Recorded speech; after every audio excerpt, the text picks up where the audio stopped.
Hey, welcome back to another episode of the Gaming Nerds 1. I'm Andrew, gamertag Poseidon's Abyss. The person to the right of me is Jeff. He is the director. He is the guy who basically you don't see because he's basically behind the camera and controlling everything, basically. The backbone of the company. So, actually, we're the backbone of the company. True. You directed. Okay. Anyways, we had some stuff going on today, and we got a little bit freaked out because of it. Stuff started flying everywhere. That was fine. We're used to things flying at our heads. Most of the time. But it did the uncalled for moment. It turned off our game system in the middle of playing a game. Naughty. I lost my game. I couldn't save it. So, we did what we thought was basically best. Who you gonna call? Ghostbusters. Oh yeah. They came in, they cleaned up really nice. Even though our house is a complete mess now. Still a train wreck. Yeah, everything's basically blown up because of the proton beams. Yeah. So, I don't approve. But at least we are spiritless now. There is no ghost here, so. Computer's not talking no more. But the reason we're doing this one is because I have nothing bad to say about this game. Like, there is nothing. Except, well, actually there is. There's like maybe one thing. And that's it. And I've never played it, and I was wanting a basic rundown, and I know there's probably countless people that's not played it either. So for those of you that's never played this game, here's a basic rundown, and for me also. I played this game about 8 times. I beat it on every difficulty mode just to get every achievement because I am an achievement holder. I need achievements. Just letting everyone know this. He's a gamer score hog. So, what today's going to be is basically Jeff asking me questions and me telling him exactly what I think so he can think for himself if he wants it or not. And another reason is because our other co-host is working, plus Nathan, he's not here at the moment because we had a live show we were supposed to do today, but we didn't do it because Andrew here is sick. So if he starts talking a little bit weird or whatever, it's not the Ghostbusters, it's just him being sick. Yeah. So let's get this on the road, whatever. Okay. So what would you say about the basic gameplay, the graphics, controls, and all that? Wow. That's basically, that sums it up right there. I mean, the graphics are completely beautiful. Well, actually, it depends on what game system you have. Okay. Well, like the copy of the one you have, 360. Well, actually, I have the one for PlayStation 2, too. Okay. Well, actually, I said 2, so sorry, people. But on the PlayStation 2 version, it's basically cartoony. Okay. I mean, the characters are cartoony. I mean, it's basically like watching the real Ghostbusters from like 1989, you know? Okay. That's basically what it is. But graphics on this one is actually really good because it's like real life, you know? They look realistic. So it's a real game, basically. Yeah, I mean, it's a real-time playing game. Okay, what about the sensitivity in the controller? If I go to shoot over here, I wind up shooting over here with the proton pack. Definitely not. There is no sensitivity whatsoever. I mean, yes, there are sensitivities. I mean, you know, you can turn, you know, beautifully. But so it's real graphic. Yeah, not so bad to where if you turn this way, you'll wind up that way in like a matter of seconds. Okay. Nothing like that at all. Okay, so with that, what about the characters? Is it the original staffing, or is there new ones, or taken out? It's actually the original staffing. I mean, you have the same people. You have Winston, then you have Peter, then you have Ray, then you have Egon. Okay. And it's actually the people who actually played in the movies. I know we all love these two characters. What about Sigourney Weaver and Rick Moranis? They're sadly not in this game. I mean, you don't have Lewis being his nerdy self, and then you don't have Dana being herself while Peter is trying to get with her.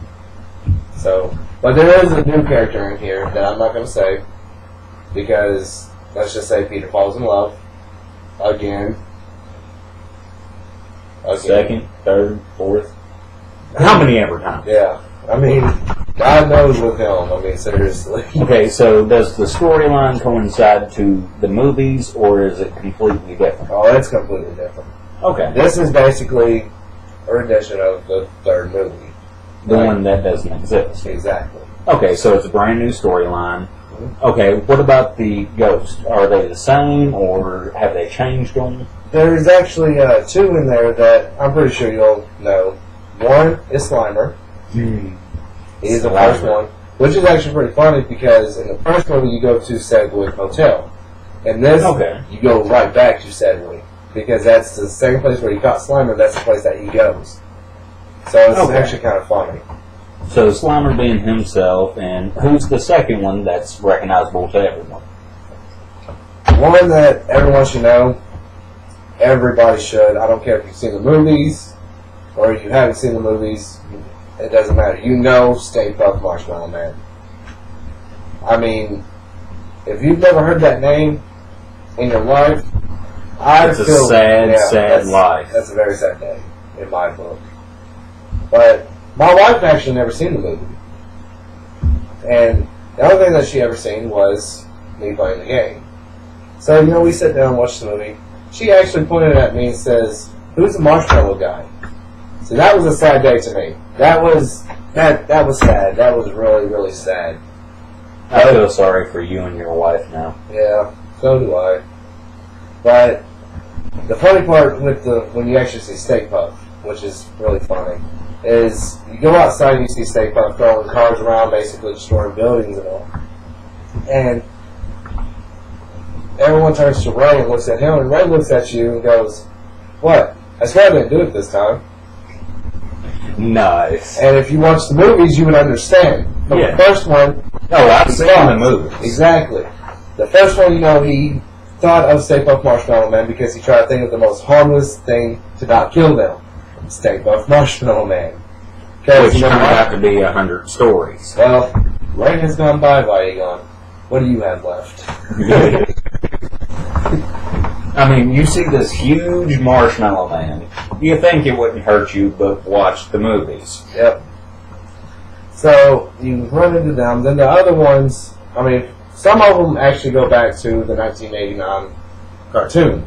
Some of them you could recognize, some of them you probably just don't even know that you just never paid attention to. Yeah. So, what about the weapons?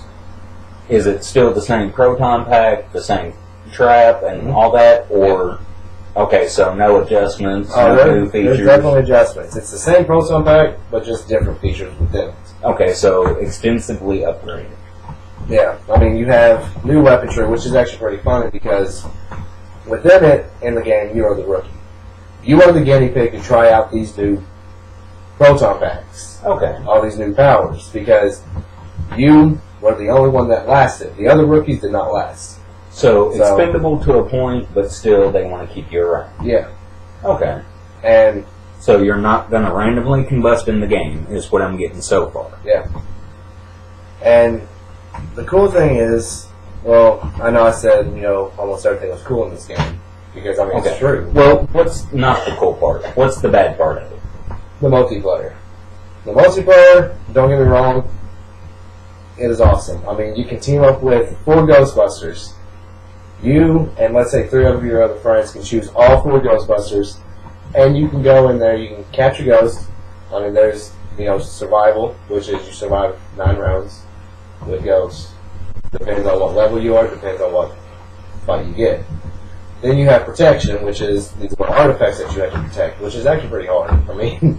Everything, you could be shooting one ghost. Hard for you? No, never, Mr. Hero. This one's actually pretty tough. There's really no way to explain it. Yeah. And then, well, let's move on then. So, with the new upgrades to the weapons, the new ghosts coming in, and the same crew and all that, what is the best out of the gameplay without ruining it? Oh. Best part of the gameplay. That's actually a pretty tough one. I mean, What was your favorite part in the game that just made you either absolutely laugh your head off or made you smile? Even if it's something they brought from the movie. the beginning. In every possible way. When you see the cutscene and it's in the museum, and I'm not going to ruin it for you because if you're going to play it, I'm not going to ruin it. But something happens, and you see a guy screaming, and then you hear the original music. Nice. You hear the original Ghostbusters theme song, which is, to me, personally, my favorite part of the game. When I hear that music, I just have to smile. Exactly, because, I mean, it's one of those songs that you can just say, you know, I've seen this movie, I know almost every word in this movie. Because, I mean, Ghostbusters, they like it or not, they are heroes. I mean, they are, without being all complicated, you know, like Superman or anything like that, they're heroes. So with a minute left, let's just do a basic rundown of all the features of this game. So you've got... Golden Proton Pack, too. Oh, is that pre-order only, or No, can you get that? You can get that. Okay, so you got Golden Proton Pack, you got all the characters from the movies, except for Sigourney Weaver and Rick Moranis, and you can go through and fight new ghosts. You have great gameplay, plus you can also just go through and get the basic feel for yourself. Before we finish, there's also another cool thing. You can actually use the PKE meter. Really? Yep.